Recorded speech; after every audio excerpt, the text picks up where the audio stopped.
Opa, galera, como vocês vão perceber no vídeo, eu não sei editar muito bem. Então praticamente o vídeo não ficou tão bem editado, mas eu até que eu gostei bastante do resumo que eu fiz aqui dessa obra. O resumo foi feito os 5 primeiros capítulos da obra, né? Então vocês vão ter que assistir o resto para descobrir como vai continuar a história. Como vocês podem perceber, a minha voz não é tão boa para fazer esse tipo de conteúdo assim não, mas eu mudei o meu melhor, né? Então agora fiquem com o vídeo. Logo no começo do capítulo já nos mostra que o nosso protagonista Rave é bastante OP, que já nos mostra que ele tá caçando vários monstros sozinho pelo jeito. Ou pode ter acontecido uma coisa com a equipe que ele foi mandado, né? Também acabando de mostrar a fala de um Goblin que ele fica surpreso que um humano conseguiu matar tantos demônios sozinho. Pelo jeito até os demônios já deram um apelido para ele, o Corvo Imortal Revivalt. Que nos mostra também que até os demônios estão com medo desse cara e que estão no processo de acabar com a vida desse Goblin de uma vez por todas logo. Então depois disso nos mostra que nosso protagonista já tá mais aliviado porque só falta mais 15 dias para ele finalmente conseguir sua liberdade que foi tão prometida para ele. Então ele acaba falando que dificilmente ele vai dar o fora daí. Então poucos tempo depois ele volta para o seu acampamento, que mostra os pensamentos do nosso protagonista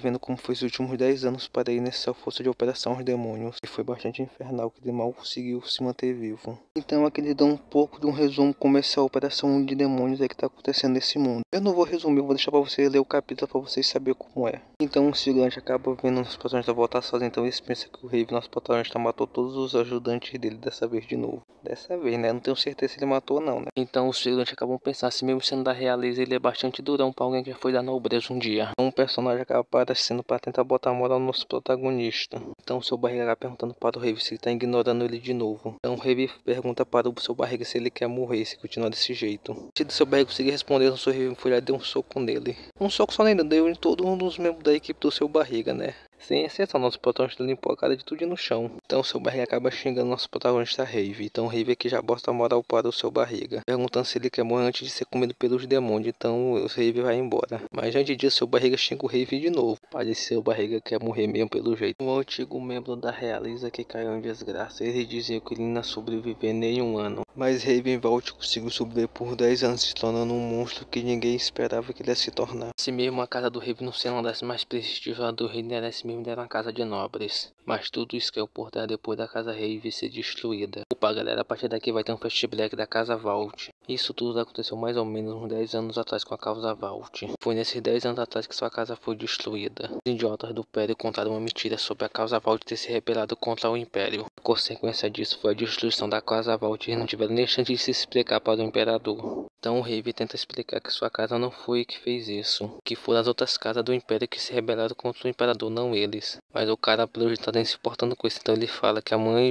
e o pai do protagonista já foram purificados com isso tudo. Só falta ele ser purificado. Mas esse cara pensa em outra coisa melhor para fazer com o protagonista. Então ele dá outra uma oportunidade para o nosso prota e vai mandar ele para as forças personagens demoníacas. Então os membros da realeza que estavam lá estavam falando que não ia sobreviver nenhum dia. Então com isso tudo será o fim da casa Val. Então o Rave pergunta para esse cara se lutar por 10 anos contra os demônios ele poderá viver. Então o cara responde se ele conseguisse lutar por 10 anos ele conseguirá viver sua vida normalmente depois disso. Ele respondeu mais com sarcasmo, né? Então Valt aceita a proposta e fala que vai conseguir sobreviver custe o que custar. Depois disso ele vai reconstruir sua casa como era antes. E com isso chegamos ao fim do flashback, né? Então o Rave acaba pensando, finalmente o dia de desgraça da vida dele nesse grupo de caça finalmente vai acabar. Ele pensa, desde o dia que ele foi jogar dele, ele conseguiu sobreviver por pouco, mas conseguiu sobreviver. Chegou e só uma criança nobre e besta, agora vai sair como um caçador dos mais fortes desse grupo de caça. Acaba falando que o próximo extermínio em larga escala será a última batalha que ele terá que fazer. E ele também fala que será o último passo que ele dará para reconstruir sua casa.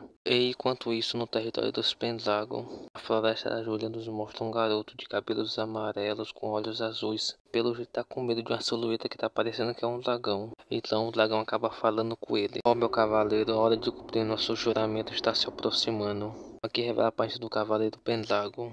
Então nosso protagonista Rave decide que ele vai reportar o que aconteceu na sua caçada aos demônios. Então o superior do Rave acaba ironizando a sua volta, que ele voltou sozinho de novo. Então ele acaba pedindo um relatório para o Rave como foi a missão dele. Então o Rave acaba explicando como foi sua missão para ele. Então o Rave acaba dando uns detalhes da missão para ele, né? Então o superior do Rave acaba explicando que amanhã vai ter a ajuda da casa Pendragon, que vão ajudar nessa última missão dele. Tem mais, e pelo jeito eles também vão trazer um dragão para ajudar nessa batalha, que acaba deixando o Rave bastante surpreso por causa disso. Ele não consegue acreditar que vão levar uma criatura dessa para no meio da batalha, que ele não consegue confiar nessa informação. Mas o superior dele acaba botando no lugar dele, que não tem direito de suspeitar de nada. E com isso ele manda ele se apresentar para o Cavaleiro Pendragon da Casa dos Pendragon. Então depois disso o rei decide que ele vai lá se apresentar para o Cavaleiro Pendragon. Pro rei ver tanto faz se eles vão ganhar ou perder, contando que ele consiga sair vivo dessa última missão dele. Então ele acaba pedindo desculpa para o Lord Pendragon, que ele vai acabar entrando na barraca dele. Então o Lord Pendragon pergunta quem é ele. Então ele fica assustado com a voz do Lord Pendragon. Com isso tudo o rei vai acabar se apresentando para o Lord Pendragon quem é ele e o que ele faz aqui nessa missão. Então ele explica para o jovem Pendragon que ele recebeu a ordem de proteger o jovem Pendragon nessa última missão dele. Então o jovem Pendragon fala para o rei que não precisa disso, só para ele estar preparado para a luta de amanhã. Então o rei vai acabar entendendo tudo isso e acaba saindo da barraca do jovem Pendragon. No dia seguinte a morfória, porque ninguém está acreditando que a Casa Pendragon vai ajudar mesmo nessa luta. Então acaba acontecendo uma grande explosão na tenda do Cavaleiro Pendragon, deixando o rei sem entender nada. E com isso da fumaça acaba aparecendo uma silhueta meio grandona e estranha, que acaba deixando o rei bastante surpreso por causa disso. Essa é a primeira vez do rei vendo um dragão pessoalmente, que acaba deixando bastante surpreso por causa disso. Ainda por isso que ainda é um dragão branco, né? Coisa rara de se ver hoje em dia. E ao lado do dragão branco tá o Cavaleiro Dragão Pendragon. Então ele acaba apresentando seu nome, Ellen Pendragon. Sem mais delongas, ele acaba chamando a tropa dele para enfrentar esses demônios que estavam precisando. Então acabou começando a subjugação dos demônios. Então o nosso personagem acaba falando que não tá tão acostumado em defender pessoas, né? Então ele manda o Lord Pendragon ficar perto dele. Então o personagem acaba pensando que quando o dragão branco lida com os demônios no céu, ele pode matar os cachorrinhos embaixo. Uma cena muito bacana, o nosso rei acaba derrotando dois cães infernais. Foi mal, galera, mas cães infernais eu acabei de inventar bem aqui. Então acaba dançando muito lindo do dragão branco, derrotando vários grifos alados. Acaba deixando o rei bastante assustado por causa disso. O rei acaba falando que não importa qual demônio exista, não é para um dragão. Acaba ficando surpreso que esse dragão conseguiu dar vários demônios sozinho. É que foi o erro do rei pensar que a batalha estava ganha, né? O rei acaba perguntando para o jovem Pendragon se ele estava ferido em algum lugar. Então o jovem Pendragon responde que ele estava bem. Então ao olhar para cima o rei acaba percebendo que ainda tinha vários demônios lá em cima, que acaba deixando o rei bastante surpreso por causa disso. O rei acaba pedindo para o jovem Pendragon mandar o dragão derrotar aqueles últimos demônios que estavam lá em cima. Mas o jovem Pendragon fica calado, que acaba deixando o rei bastante preocupado por causa disso. Então, minutos depois, vários dos demônios acabam atacando o dragão branco. Então, o rei acaba ficando surpreso porque o dragão branco não está revidando. Então, o rei acaba perguntando para o jovem Pendragon por que o dragão não está revidando. Mas o jovem Pendragon não tem tempo de responder porque vários demônios atacaram ele logo em seguida. Um dos seus pensamentos, o rei acaba percebendo que foi erro dele pensar só porque estava com o dragão e eles iam ganhar essa luta. Que nos mostra que o rei está bastante machucado e olhar para frente. O rei vê o dragão cheio de feridas, praticamente pode dizer que morto. O rei fala que está praticamente sem força e tem vários ferimentos mortais. Mas antes dele morrer, ele quer perguntar para o jovem Pendragon por que eles pararam de atacar. Mas o jovem Pendragon acaba ficando calado, que acaba deixando o rei bastante irritado por causa disso. Mas antes do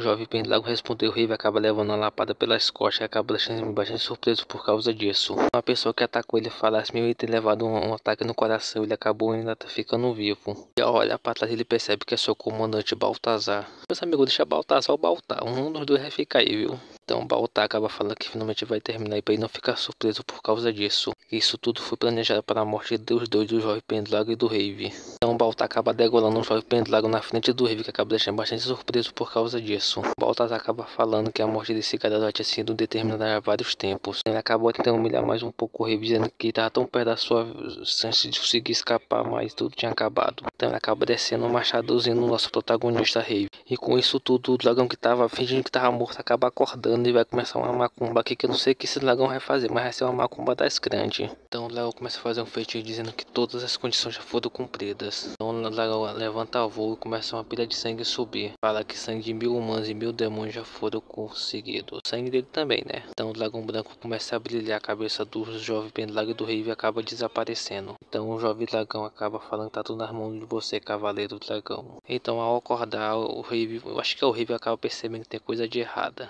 Então o rei acaba percebendo que sua irmã tem uma coisa familiar com elas ou coisa estranha. Então a empregada que estava com ele acaba ficando surpresa porque ele acordou, chamando de jovem mestre. Então ela sai correndo para chamar alguém para falar para todos que o jovem mestre acabou acordando. Então o rei acaba ficando surpreso no quarto que ele tá, porque ele não se lembra que tinha um quarto desse. Então o mordomo do jovem mestre acaba entrando dizendo que ele finalmente acordou. Então o rei acaba ficando surpreso que estão chamando ele de jovem mestre. Então ele pergunta de quem é ele. Então o mordomo acaba falando que está no castelo Pendragon e que ele é Eren Pendragon. Acaba deixando o rei bastante surpreso por causa disso, que ele acaba ficando sem acreditar. Opa, galera, como vocês perceberam, teve uma modificação no nome de Eren Pendragon para Eren Pendragon. Então ele virou um novo Tatakai aqui. Opa, galera, eu sei que minha voz não é boa pra esse tipo de conteúdo aqui, mas eu vou tentar o meu melhor, viu? Se esse vídeo aqui for bom, talvez eu traga outra parte dele, né? Talvez, nunca se sabe. Então, tchau.